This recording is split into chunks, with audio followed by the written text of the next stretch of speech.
This year at Eastern Fleurieu School, we have been lucky enough to take a part in the 3D Printing in Schools project with Maker's Empire. Here is our journey with 3D printing and design thinking.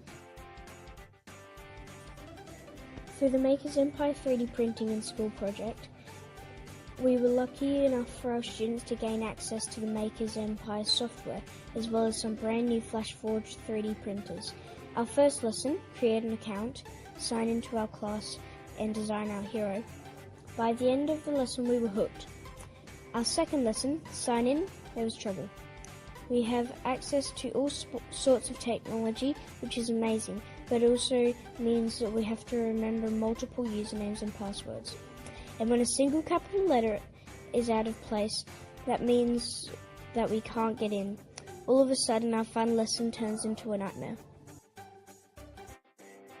As part of our understanding of the design thinking process, we discussed this problem and what it meant to us. For some of us, it was frustration at the program or ourselves for not remembering logins. For some, it was about being bored because we couldn't do anything. For our teacher, Mr. Bilney, it was about the learning time that we were missing out on because he was having to reset so many passwords each lesson. This problem was something that affected us all so much, and it was important that we all took part in finding a solution.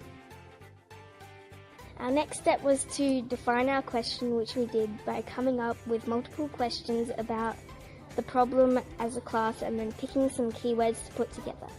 This was going to help us with a starting point for the next stage of the design thinking process, as well giving us some criteria to see if our end product was successful or not.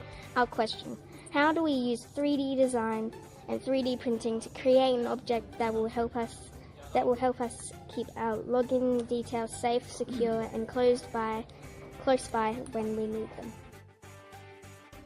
The next thing for us to do was to brainstorm. We were given 10 minutes to come up with as many ideas as possible. Everything in our heads had to be put down on paper. Then we picked our top 3 ideas and shared them with a small group before trying to choose one idea from our group that we could share with the class. Some of the ideas that were shared were things like password bracelets and badges with the passwords in the inside, tags to clip onto our pencil cases, and password holders that could be hidden inside of our trays.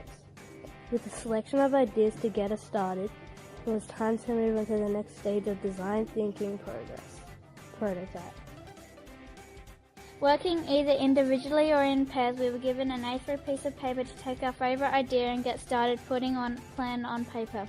We needed to show what our idea looked like, how it would work, as well as the specific details such as dimensions, materials, and any problems that we thought we might run into. Our next step was to use Maker's Empire software to take what we had on paper and turn it into 3D design. Part of the design thinking process was to print and test our designs. It was amazing to see our designs come to life. Some of our designs were successful and some not so much. For those that didn't work, it was back to the ideate or prototype stage to review our designs and try to make them work.